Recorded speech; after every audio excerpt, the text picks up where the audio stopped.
Baik teman-teman, sekarang kita ada di form unit kompetensi 01, yaitu kita diminta untuk melakukan evaluasi resiko pandemi COVID-19. Instruksinya sangat jelas.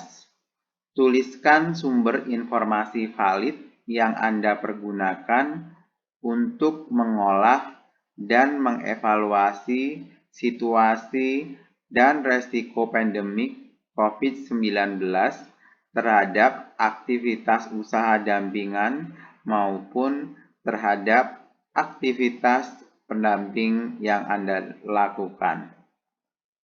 Nah, sumber informasi valid itu ada dua, yang secara nasional.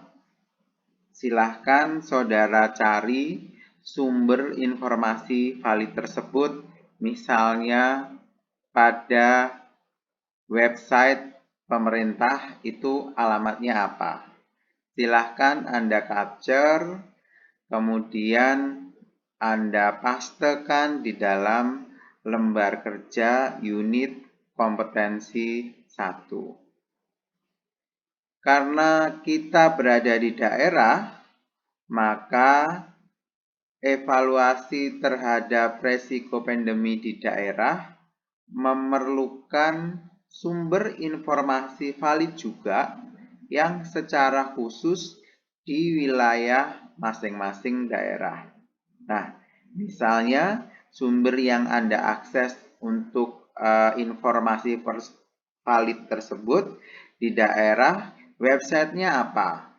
Nah, silahkan Anda capture, kemudian Anda pastekan di lembar unit kompetensi 01. Dari kedua informasi tersebut, baik dari informasi secara nasional, maka dilakukan evaluasi terhadap dampaknya di daerah, terhadap aktivitas pendampingan yang dilakukan, baik dari sisi pendamping itu sendiri maupun terhadap dampingan KUMKM.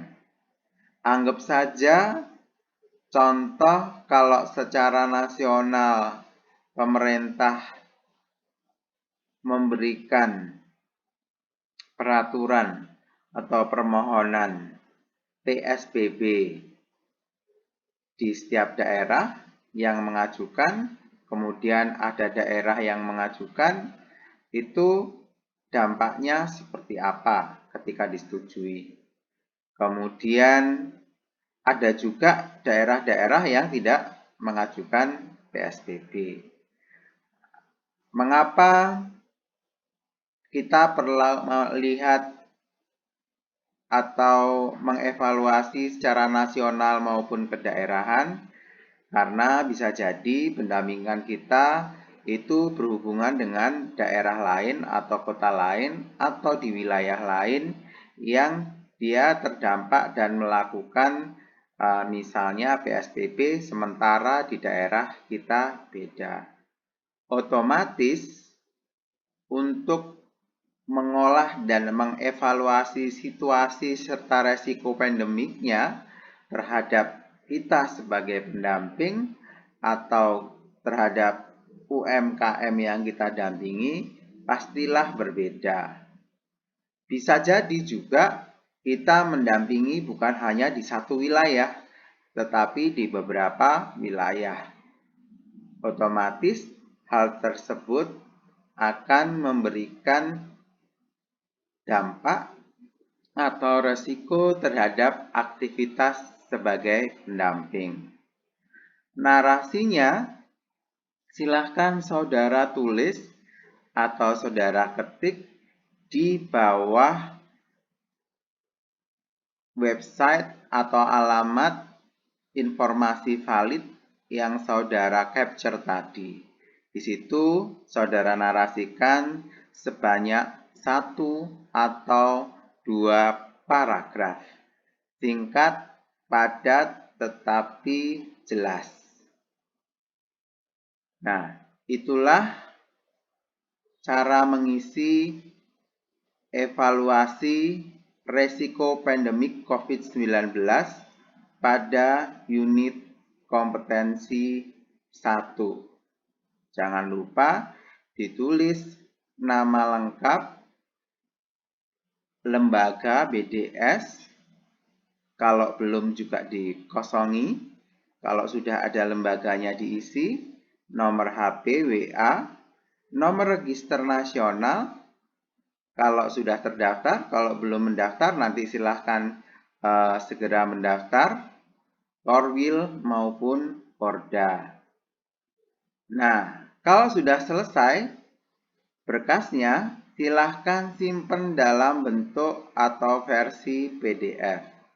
Caranya adalah klik File, klik Save As, pilih pada folder yang mana. Misalnya di sini kita buat folder sertifikasi kompetensi khusus.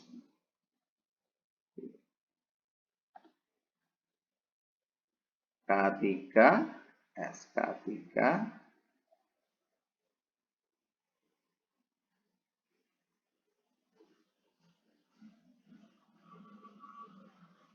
Kita simpan nanti dari unit ini.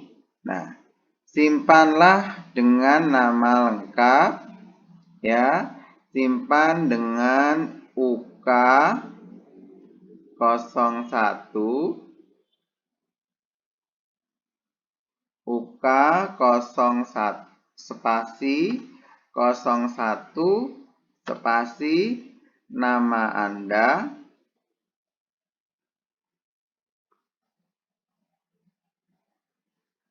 terus spasi nama, ya, spasi Korwil misalnya, kemudian spasi Porda. Korwil itu wilayah atau provinsi, kalau Porda itu kota atau kabupaten. Simpan dalam bentuk PDF. Ya.